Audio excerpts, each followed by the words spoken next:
네, 시종일관 출발 전략에서 이제 오늘장 출발 상황 봤습니다. 대응 전략 세우도록 하겠습니다. 17분가량 지났고요. 코스피는 6포인트 하락, 코스닥은 1포인트 이내 상승세입니다. 이기범 차장님, 이제 지난주 새해 첫 장이 아주 강했는데 지난 주말부터 이번 주 초, 어제 오늘 좀 조정 분위기죠? 어떻게 보세요?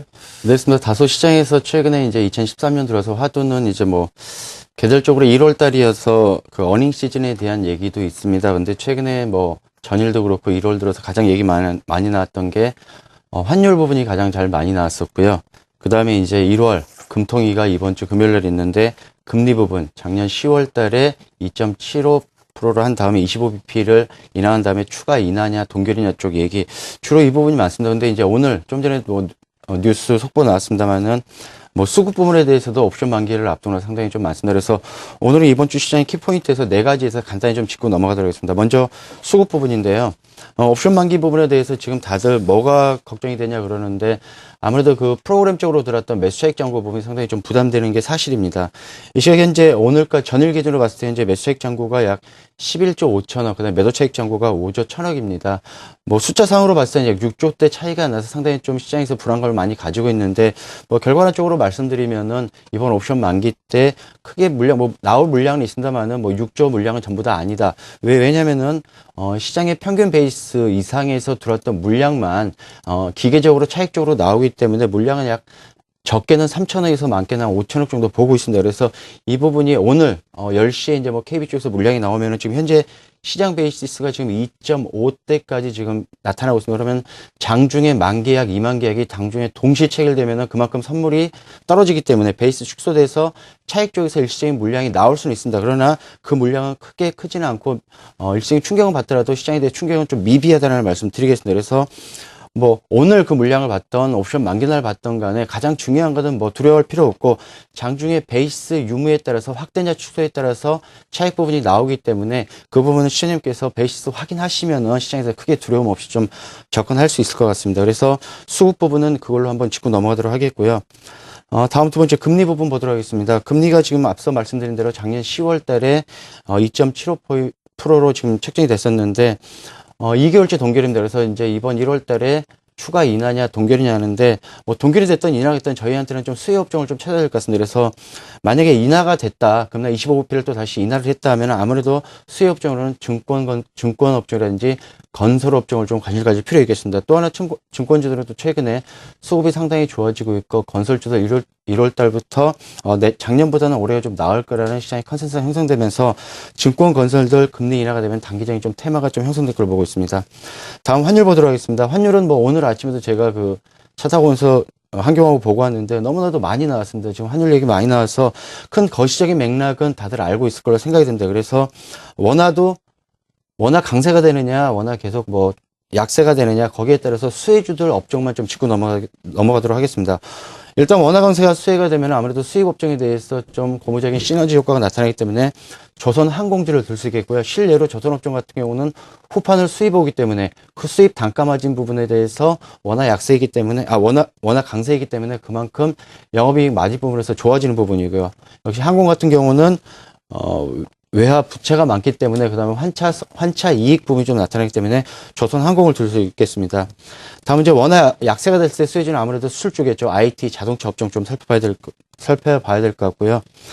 이제 어닝 시즌 돌아오면서 역시 실적 강세 좀 나타나고 있는 IT 업종은 헬스케어, 삼성전자발 그 관련주를 봐야 되는데 아무래도 스마트폰 관련주를 좀 봐야 되겠죠. 그래서 삼성전자라든지 LG전자, 그에 좀 포괄적으로 본다면 반도체까지 들어있는 SK 하이닉스까지 좀 관심 있게 좀 지켜보도록 하겠습니다. 네. 다음 박현경 위원님은 코스닥 쪽인데 코스닥 전략은 투트랙 전략을 쓰자. 어떤 겁니까? 최근의 시장 분위기를 보면은 건설이나 화학주를 비롯한 이 경기 민감주들이 조정 분위기를 나타내면서 상대적으로 경기 방어주들이 강세를 보이고 있습니다. 거래소에서 어제 동아제약과 한미약품이 신고가를 경신한 것을 비롯해서 제약주들의 강세 현상이 진행이 되었고요. 음식료주와 통신주들의 경우에도 상대적으로 지수 대비 안정적인 흐름을 나타내고 있습니다. 워낙 강세 현상이 지속이 되면서 이 대표적인 내수주인 이들 종목들에 대한 관심이 주목이 된다라는 측면도 있겠지만 오늘 삼성전자의 어닝 잠 원정 실적 발표를 시작으로 해서 대형주들의 경우에는 본격적인 어닝 시즌이 개막이 되기 때문에 실적 발표에 대한 부담감 역시 느껴진다라고 볼 수가 있겠습니다. 그동안 뭐 실적에 대한 그 부정적인 전망에도 불구하고 낙폭과대가 인식이 되면서 상당한 반등이 이들 업종의 경우에는 진행이 되었었기 때문에 가격적인 부담이 이제 느껴지는 것이겠죠.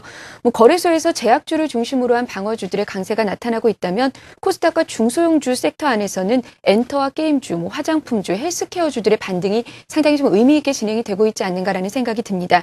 뭐 어제 Y젠터와 CJ E&M, 코스맥스, 인피니트 헬스케어 등 각 섹터에서 대표적인 종목들이 강한 상승세로 마감이 되었었는데요. 이 방어주들의 강세가 민감주에 대한 부담감에서 출발했다라고 앞서 말씀을 드렸지만 그중에서도 코스닥 시장과 중소형주의 강세는 글로벌 시장의 흐름과도 관련이 있습니다.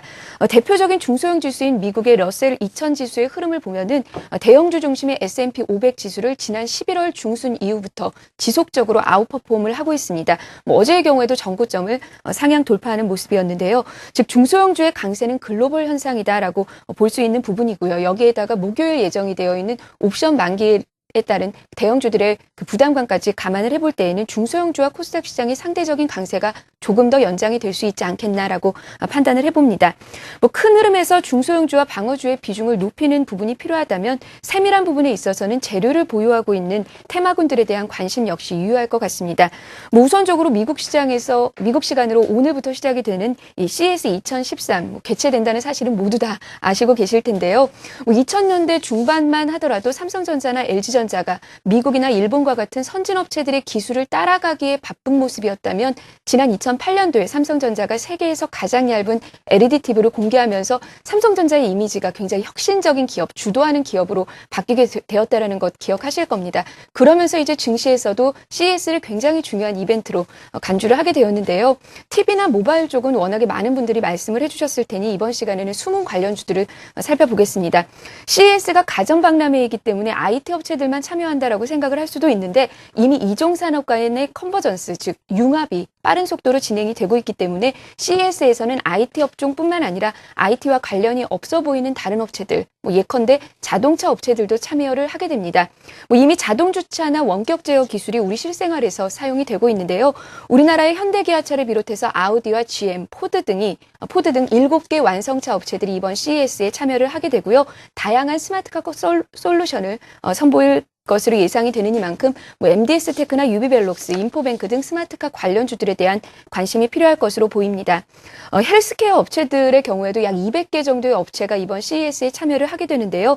다양한 디지털 헬스 기기들을 비롯해서 이 원격 진단과 치료가 가능한 솔루션들을 선보일 계획이어서 US케어 종목들, 인피니트나 유비케어 같은 US케어 종목과 함께 뷰웍스, 휴비츠, 바텍과 같은 의료 장비주들에 대한 관심 필요할 것으로 보이고요. 마지막으로 사물간 지능통신입니다. 세탁기와 냉장고, 청소기 등 기존에 집에서 사용하고 있는 이 가전제품들의 공유 기능과 통신 기능이 추가된 이 스마트 가전들을 일제히 선보일 예정입니다. 따라서 와이솔이나 파트론과 같은 안테나 업체들을 비롯해서 사물간 지능통신 시장에 진출 예정인 모다정보통신을 관심주로 제시해드립니다. 네, 시종일관 출발 전략 세웠습니다. 이기범 HMC 투자증권 분당지점 차장, 박형경 우리투자증권 머그클럽 연구위원 두 분 함께했습니다. 고맙습니다.